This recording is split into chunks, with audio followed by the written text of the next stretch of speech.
Critical thinking is the careful and rational analysis of a situation that results in you making good short and long-term decisions. But as we all know, none of us are always making good decisions, and some of us are almost always making bad decisions. So I think the best way to explain it is by looking at the stages of thinking and the thoughts that would characterize each of those levels. So the first level of thinking is basically no thinking at all. It's a straight line from emotion to action without any further consideration. This isn't all bad, as it's responsible for a lot of instinctive functions like crying when you're sad or hitting your desk when you're angry or regardless, we all think at this level sometimes, but some people seem to be characterized by it. Which means if someone says something like, "Wow, you don't believe they actually landed on the moon, do you?" You should probably stop talking to that person because really, what kind of idiot still believes in the moon? The second level of thinking is some thinking. You haven't really checked all the facts down to their roots, but you know when things make sense and when they don't. You don't let the headlines tell you what to think, you read the comments section for that. And you don't cite Wikipedia for your essays, you cite the references underneath. When you have a problem, you kind of just treat the symptoms and don't go much further than that. But all in all, your life is very practical. You might be paying $20K a year for school and are worried that you won't get a job, but hey, $20K a year for hope is a fucking bargain.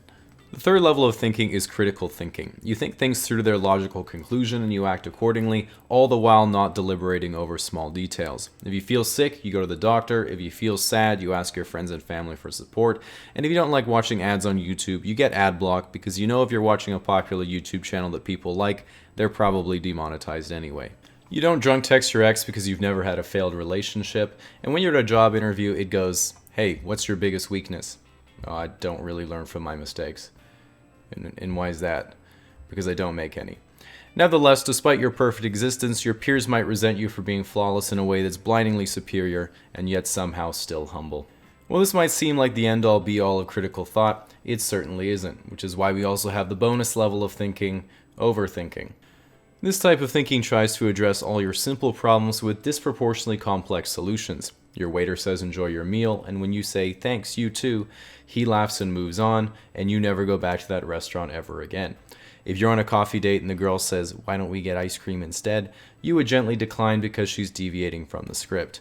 Before you let loose and dance at a party, you have to watch a few hundred tutorials to make sure you're letting loose properly, and if your Instagram post doesn't get enough likes in the first 15 minutes, you delete that shit faster than you delete your history when someone asks to use your phone. Now, while you can't really stop yourself from overthinking, if there's something you're worried about, it usually gets better over time because you learn the bad stuff you are worrying about almost never happens. A really eye-opening moment for me was when I said to my friend, "Man, I can't stop worrying about what other people think of me." And he said, "Don't worry, man. Nobody thinks about you." While the delivery could maybe use some work, it's definitely something worth thinking about.